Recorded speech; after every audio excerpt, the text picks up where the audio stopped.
Hello guys, இந்திய அணி எடுத்த அதிரடி முடிவு மிகப்பெரிய ஒரு அப்டேட் வந்து தரப்போகிறாங்க. இந்த அப்டேட்டுக்காக தான் நம்ம எல்லாருமே காத்துட்ருந்தோம். ஸோ இந்திய அணியின் தோல்வி மிகப்பெரிய அளவு இம்பேக்டை ஏற்படுத்தியிருக்கு அப்படின்னு சொல்லிட்டு நமக்கு எல்லாருக்கும் தெரியும். தென்னாப்பிரிக்காவுக்கு எதிரான போட்டி. ஸோ அதுக்கப்புறம் ஜிம்பாப்வேக்கு எதிரான போட்டி இருக்குது. அந்த போட்டி மிகப்பெரிய போட்டியாக இந்திய அணிக்கு இருக்க போகுது அப்படின்றது நமக்கு எல்லாருக்கும் தெரியும். ஸோ அதுக்கு என்ன பண்ண போகிறாங்க, எந்த மாதிரியான ஐடியாவோடு வரப்பாங்க, எந்த மாதிரியான பிளானோட வரப்போகிறாங்க அப்படின்னு சொல்லிட்டு நம்ம அவளோட காத்துட்ருக்கோம். ஸோ அதுக்கு முன்னாடி ஒரு பிக் அப்டேட்டை தான் வந்து கொடுக்க போகிறாங்க. இந்திய அணியில் அதிரடி மாற்றங்கள் இருக்க போகுது அப்படின்னு சொல்லிட்டு தெளிவான ஒரு விளக்கத்தை கொடுத்துருக்காங்க.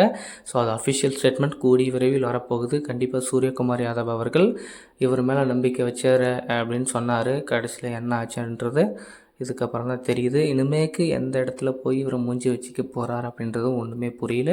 ஸோ அடுத்தடுத்து வரக்கூடிய போட்டி 2 போட்டி ரொம்ப ரொம்ப முக்கியமான போட்டி. வெஸ்ட் இண்டியன்ஸ் ஒரு பக்கம் ஃபார்மில் இருக்காங்க, சவுத் ஆஃப்ரிக்கா ஃபார்மில் இருக்காங்க. அப்படின்போது இந்திய அணி உள்ளே போகணும் அப்படின்னா கண்டிப்பாக எங்கே மாஸ்டர் கேம் ப்ளே பண்ணி ஆகணும். ஸோ அந்த அக்ரெசிவான இன்டென்ட்டை இந்த இடத்துல எடுத்துகிட்டு வந்தால் மட்டும்தான் இந்திய அணி அடுத்த சுற்றுக்கு போகிறதுக்கான ஒரு வாய்ப்பை க்ரியேட் பண்ணுறதுக்கான வாய்ப்பு இருக்குது.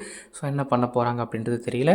ஸோ அந்த என்ன அதிரடியாக மாற்றம் அப்படின்னு பார்த்திங்கன்னா, பிளேயிங் லெவலில் முக்கியமான வீரரை வந்து தூக்க போகிறாங்க. திலக் வர்மாவை தூக்கிட்டு நம்ம சஞ்சு சாம்சனை பிளேயிங் லெவலில் கொண்டு வரலாம்னு சொல்லிட்டு ஒரு அதிரடியான முடிவு எடுத்திருக்கிறதா நமக்கு ஒரு அப்டேட் கிடைச்சிருக்கு. கண்டிப்பாக இந்த அப்டேட்னால சிஎஸ்கே வீரர் நம்ம சஞ்சு சாம்சன் அவர்கள் உள்ளே வர்றது ரொம்ப ரொம்ப ரொம்ப சந்தோஷமான விஷயம். என்ன ஒரு விஷயம், அவரை ஓப்பனிங் ஆட வைப்பாங்களா இல்லை ஒன் டவுன் ஆட வைப்பாங்களான்றது தான் மிகப்பெரிய ஒரு கேள்வியாக இருக்குது. மேபி அவரை வந்து ஓப்பனிங் ஆட வச்சுட்டு இஷான் கிஷனை வந்து ஒன் டவுன் ஆட வச்சாங்கன்னா செம்ம லைனாக செம்மையாக இருக்கும். ஸோ எந்த மாதிரியான பிளானில் இருக்காங்க அப்படின்றது கண்டிப்பாக நம்ம பார்க்கணும். பட் சஞ்சு சாம்சன் உள்ளே வந்தார் அப்படின்னா கண்டிப்பாக இந்த சான்ஸை யூஸ் பண்ணி ஒரு நல்ல நாக் ஆடினார் அப்படின்னா கண்டிப்பாக இந்திய அணிக்கு மிகப்பெரிய ஒரு யூஸ்ஃபுல்லாக இருக்கும். ஸோ எந்த மாதிரியான பிளானோட வர போகிறாங்க அப்படின்றதையும் நம்ம பார்க்கணும். ஸோ சஞ்சு சாம்சனை பொறுத்த வரைக்கும் அவருக்கான வாய்ப்புன்றது கண்டிப்பாக கொடுத்தே ஆகணுங்க. நல்ல பொசிஷனில் கொடுத்தா மட்டும்தான் அவர் வந்து சான்ஸ் எடுப்பாருங்க. ஸோ இந்திய அணி அவரை வந்து பல இடத்துல யூஸ் பண்ணி பார்த்துட்டாங்க. ஸோ அவருடைய ரோலையே மாற்றி மாற்றி பார்த்ததுனால தான் இன்றைக்கி அவருடைய பர்ஃபார்மன்ஸ்ன்றது இந்த அளவுக்கு போனதுக்கான ஒரு முக்கியமான காரணமே. கண்டினியூஸாக அந்த இடத்துலையே அவருக்கு பர்ஃபார்மன்ஸ் பண்ணுறதுக்கு சான்சஸ் கொடுத்துருந்தாங்கன்னா இந்திய அணி கண்டிப்பாக அவரை வந்து ஒரு நல்ல பிளேயராக பார்த்துருப்பாங்க. பட் இன்றைக்கி அவரை வந்து ஃபார்ம் கொஞ்சம் இதானதுக்கு காரணமே இவங்க எடுத்த ஒரு தவறான டிசிஷன் மட்டும்தான் இந்த அளவுக்கு போயிருக்கு. ஸோ ஒரு வாய்ப்பு கிடைச்சது, அவர் வந்து நல்லா பண்ணாருங்க. ஸோ 8 பாலுக்கு 22 ரன் அடித்தார் நமீபியாவுக்கு எதிரான போட்டியில். ஸோ அதுவே ஒரு நல்ல ஸ்ட்ரைக் ரேட், நல்ல ஆக்டிவ் தாங்க. ஸோ நல்ல இன்டென்ட் இருக்குது அவர்கிட்ட. ஸோ வெஸ்ட் இண்டீஸ்க்கு எதிரான போட்டியும் நம்ம ஜிம்பாப்வேக்கு எதிரான போட்டியும் கண்டிப்பாக அவருக்கு ஒரு நல்ல ஊக்கத்தை கொடுக்கும். பிளேயிங் லெவலில் எடுத்துகிட்டு வந்தாங்கன்னா கண்டிப்பாக அவர்கிட்ட ஒரு நல்ல பர்ஃபார்மன்ஸை பார்க்கறதுக்கான சான்சஸ் அதிகமாக இருக்குது. கண்டிப்பாக அவர் மீது நம்பிக்கை வச்சு அடுத்த போட்டியில் அவரை வந்து பிளேயிங் லெவலில் எடுத்துகிட்டு வந்தாங்க அப்படின்னா கண்டிப்பாக சூப்பராக இருக்கும். ஸோ என்ன பண்ண போகிறாங்க, இந்தியன் தலைமை கேப்டன் கோச் கம்பீர் அவர்கள் என்ன டிசிஷன் எடுக்க போகிறாங்க. திலக் வர்மாவெல்லாம் நிறைய நம்பிக்கை வச்சாங்க. பட் வந்து அவர் நியூசிலாண்டு எதிரான தொடரிலிருந்தே அவர் வந்து அவருடைய சரியான பர்ஃபார்மன்ஸ் இல்லை. ஸோ அதே மாதிரி இன்ஜுரியிலேருந்து வந்த உடனே உலகக்கோப்பையில் ஆடுறாருன்றதுனால அவருக்கு இன்னும் ப்ரெஷர் அதிகமாகிடுச்சு. ஸோ அதனால தான் அவரால் வந்து இன்னும் சரியாக ஃபார்முக்கு வரல. முக்கியமான போட்டிகளில் எல்லாத்துலேயுமே சொதப்பிட்டுருக்காரு அப்படின்னும் போது கண்டிப்பாக இந்தியா ஒரு சான்ஸ் எடுத்தாகணும், ஒரு மாற்றத்தை கொண்டு வந்தாகணும்னு சொல்லிட்டு தான் ரசிகர்கள் எல்லாருமே கத்திக்கிட்டு இருக்காங்க. கண்டிப்பாக ஒரு சான்ஸ் இருக்குது, ஒரு மாற்றம் இருக்குது. அதேமாதிரி அக்சர் பட்டேலும் உள்ளே வர போகிறாரு. இந்த பிளேயிங் லெவலில் இந்த மாதிரி முக்கியமான மாற்றங்கள்லாம் இருக்க போகுது. என்னை பொறுத்த வரைக்கும் திலக் வர்மாவும் அபிஷேக் சர்மாவும் எந்த அளவுக்கு இந்திய அணி அவங்க மேலே நம்பிக்கை வச்சாங்களோ அதை வந்து இந்த உலகக்கோப்பையில் வந்து எடுத்துகிட்டு வரல அப்படின்னு கூட சொல்லலாம். ஸோ அதுதான் முக்கியமான விஷயமே. இந்திய அணி ஃபுல் அண்ட் ஃபுல் அடி வாங்கினது இந்த 2 பிளேயர்ஸ்னால தான் வந்து இந்திய அணி ரொம்ப இதானதுக்கு காரணம், பேட்டிங் லைன் கொலாப்ஸ் ஆனதுக்கு காரணமே இவங்க 2 பேர் தான். ஸோ அதனால் முடிஞ்ச அளவுக்கு இவங்க 2 பேர் ஸ்ட்ராங்காக இருந்திருந்தாங்கன்னா இந்தியா அந்த அளவுக்கு இருந்திருக்காது. ஸோ லீக் ஸ்டேஜில் ஆடினது எல்லா டீமுமே வந்து பார்த்திங்கன்னா சொல்லிக்கிற அளவுக்கு இல்லை. ஸோ அதனால தான் வந்து இந்திய அணியின் அந்த பெரிய குறைகள் வந்து தெரியல.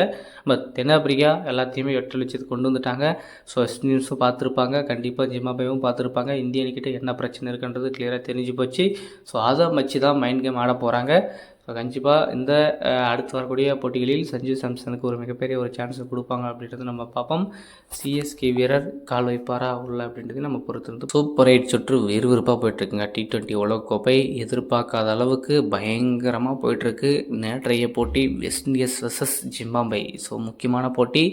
அதுவும் இந்திய ஏ4 இருக்கக்கூடிய சில போட்டிகள் வந்து வேறு மாதிரி இருக்க போகுது அப்படின்னு நம்ம எதிர்பார்த்தோம். பட் நேற்றைய போட்டி வெஸ்ட் இண்டீஸ் சும்மா தாறுமாறாக இருந்திருக்காங்க, செம்ம ஃபார்மில் இருந்திருக்காங்க. ஸோ இன்றைக்கி அவங்களுடைய நிலைமையே வேறு மாதிரி இருக்குங்க. அந்த 2016 இந்தியாவை அடித்து உலகக்கோப்பையில் வந்து இங்கிலாந்து அடித்து அந்த 4 பாலுக்கு 4 6 அடித்து மேட்சை முடித்தாங்க பார்த்தீங்களா. ஸோ அந்த மாதிரி ஒரு ஃபீலை வந்து இப்போ எடுத்துகிட்டு வந்துட்டுருக்காங்க. சும்மா வேறு மாதிரியான வைப் இருக்குது. ஸோ வெஸ்ட் இண்டியன்ஸ் பழைய டீம் கம்பேக் பண்ணியிருக்காங்க அப்படின்னு கூட சொல்லலாம். என்ன ஹிட்டிங் எபிலிட்டி, என்ன பவுலிங் லைனப் சும்மா தரமாக இருக்குங்க. நேற்றைய போட்டி சும்மா வேறு மாதிரி இருந்துச்சுங்க. என்ன அடி ஒருத்தர் அடிக்கிற அடி சும்மா வேறு மாதிரி இருக்குங்க. செம்ம பிளானோட தான் இந்த உலகக்கோப்பைக்கு வந்திருக்காங்க அப்படின்றத கிளியராக வந்து இன்டிமேட் பண்ணியிருக்காங்க. ஒரு நல்ல தொடக்கம். இந்த உலகக்கோப்பை மேபி அவங்களுக்கான ஒரு உலகக்கோப்பையாக இருக்கும் அப்படின்றதையும் வந்து பார்த்துட்ருக்காங்க. நேற்று டாஸ் வின் பண்ண ஜிம்பாப்வே வீரர் captain Sikandar Raza bowling choose பண்ணுறேன்னு சொன்னார். பேட்டிங் வந்து கண்டிப்பாக பயங்கரமாக ஆடுவாங்க வெஸ்ட் இண்டீஸ்ன்றது நமக்கு எல்லாருக்கும் தெரியும். சும்மா விடுவாங்களா? சிம்ரன் ஹெட்மேயர் ஒரு பக்கம் வெளுன்னு வெளுக்கிறாரு, இன்னொரு பக்கம் ரோமன் பவுல் அவர் ஒரு பக்கம் பிரித்து மேயிறாரு. பின்னாடி வரவங்க எல்லாருமே சும்மா 10 பாலுக்கு 5 பாலுக்குன்னு சொல்லிட்டு 10-20ன்னு சொல்லிட்டு சும்மா தாறுமாறாக அடித்து நொறுக்கிட்டாங்க அப்படின்னு கூட சொல்லலாம்.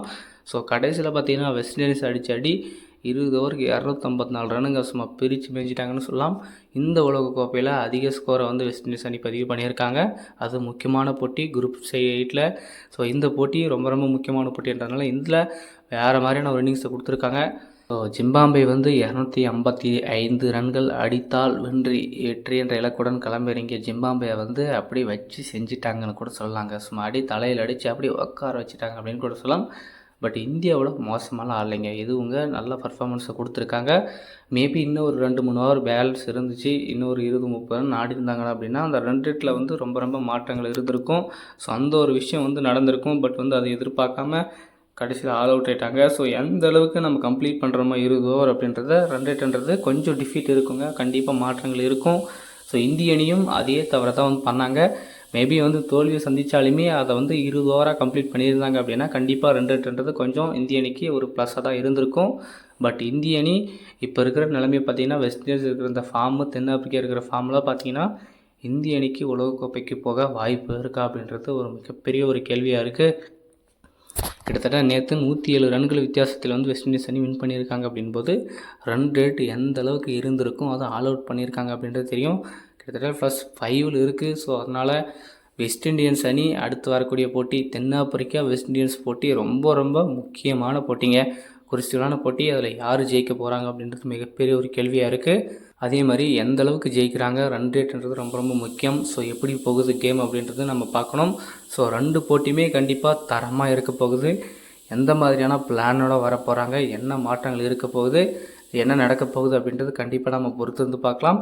அதே மாதிரி மழைகளை வந்துச்சுன்னா கண்டிப்பாக இந்திய அணி டேரெக்டாக வெளியேன்றது கிளியராக தெரிஞ்சு போயிடுங்க. அது வந்து நம்ம கண்டிப்பாக யோசிக்கிற விஷயமாக தான் இருக்குது. பட் வெஸ்ட் இண்டீஸ் அணி இருக்கிற ஃபார்முக்கு, சவுத் ஆப்பிரிக்கா இருக்கிற ஃபார்முக்கு கண்டிப்பாக அவ்வளோதான்.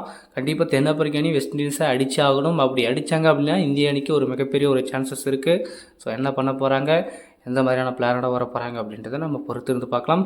கண்டிப்பாக தென்னாப்பிரிக்கா அணி வெஸ்ட் இண்டீஸை அடித்தா மட்டும்தான் இந்திய அணிக்கு வாய்ப்பு.